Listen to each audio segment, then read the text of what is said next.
How are you doing? Thank you so much for joining me with another math lesson with Mr. Woodford. As we approach the close of Unit 3, we still have two lessons to go. Today we're looking at Lesson 3.10, which says applying rational numbers. Now, we have worked on adding, subtracting, multiplying, dividing, fractions and decimals and square roots, and we have played around with them. But now I want to see if you can apply that learning, still continue to use your calculator by looking at word problems and saying, okay, the word problem is telling me subtract, add, multiply, divide, based on what I'm hearing, and use that to be able to calculate the actual math. Now, word problems are always a struggle, but take a time as we look at it together to determine what operation is needed. Okay, let's do that together. Let's look at the worksheet, please. Take a moment to look at 3.10. As usual, with every worksheet that we look at, pause the video if you need to begin to work on your bell work.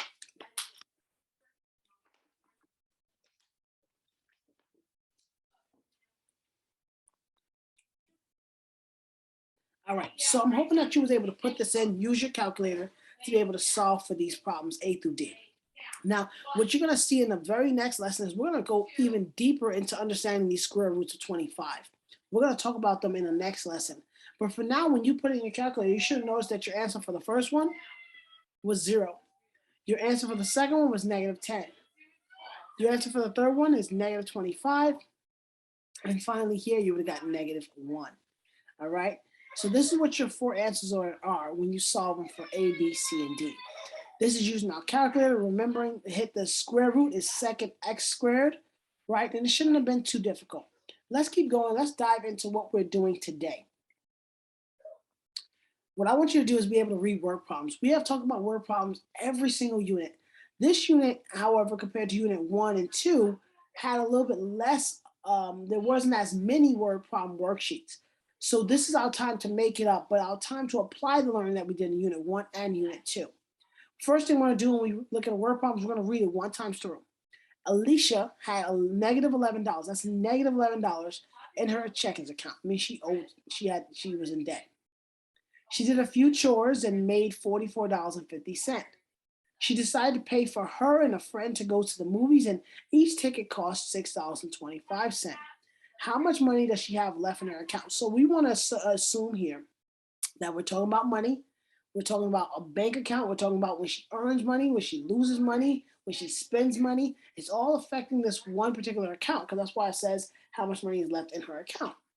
Right, so the first time we read it through, getting an understanding. The second time we read it, we're going to highlight and underline the important information. This is what she currently has in her account, -$11. She did some chores. She made $44.50. She decided to pay. We know that that means there's going to be some negatives, right? She didn't just pay $6.25. She paid for her and a friend. That's important, to go to the movies, and each of these tickets cost $6.25. Okay, so being that this is the case, we read it. Now we should be able to take what we know. We know we're starting with this -11. She made. That means it's got to be a positive that happens here, right? Notice what I'm doing. I'm annotating, writing over what I see is important to figure out what math that is. This word pay indicates there's a negative that's happening for her and a friend. There's two people. They both are going to the movie theater. So for two people, the cost is $6.25. Now I'm going to multiply by $6.25. Now, how do I know I'm multiplying? I know I'm multiplying because the word each is here. That word each indicates there's multiplication that's present. Okay, so that being the case, what does my expression look like? It looks something like this: -11.00, and I'm going to use the decimals that they gave me, plus the $44.50 minus 2 multiplied by 6.25. Now, the good news is this: if we were still using, without using calculators, I would have you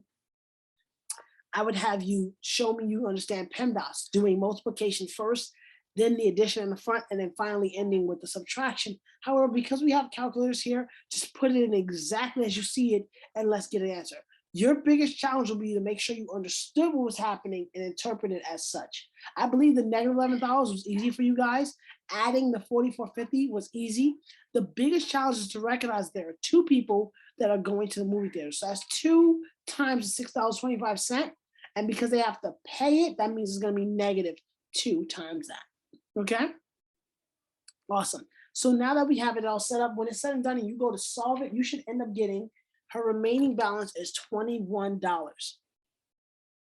Okay? Let me put it right here, $21. Okay?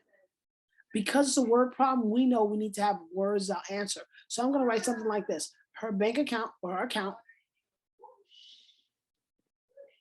has a balance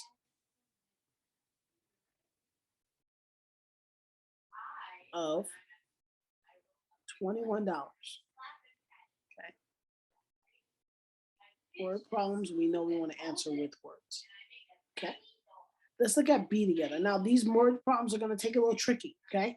When you do the independent practice, I believe it should be a pair share for you guys, working in teams, working in partners, to be able to read it together and bounce ideas off of each other. Say maybe it's multiplication, maybe it's division, right? But to get an understanding together. Sections of a prefabricated fencing are each 4 1/3 feet long. So prefabricated fences are 4 1/3 feet long. They want to know how long are 6.5 of these sections if they were placed end to end. So what we're saying is if we had 6 of them, how long would it be? If one is 4 1/3. So this is actually multiplication. So 4 1/3 multiplied by 6 1/2. Now the good news is, once again, you don't have to turn this into a decimal. You don't have to turn that into a decimal. You could. This will be 4.333. This will be 6.5. You're multiplying to get the full length of this actual fencing. And when you multiply this, you end up getting 28.16, and the 6's repeat. So what does this mean? I would answer it such as this. The sections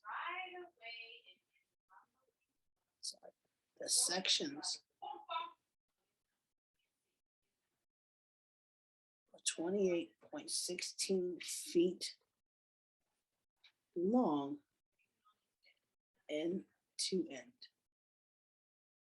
Okay. This is us taking our understanding and saying, okay, we're talking about fencing here. You can write the sections of fencing. Okay. The sections of fencing are this little arrow, 28.16 feet long end to end. Okay.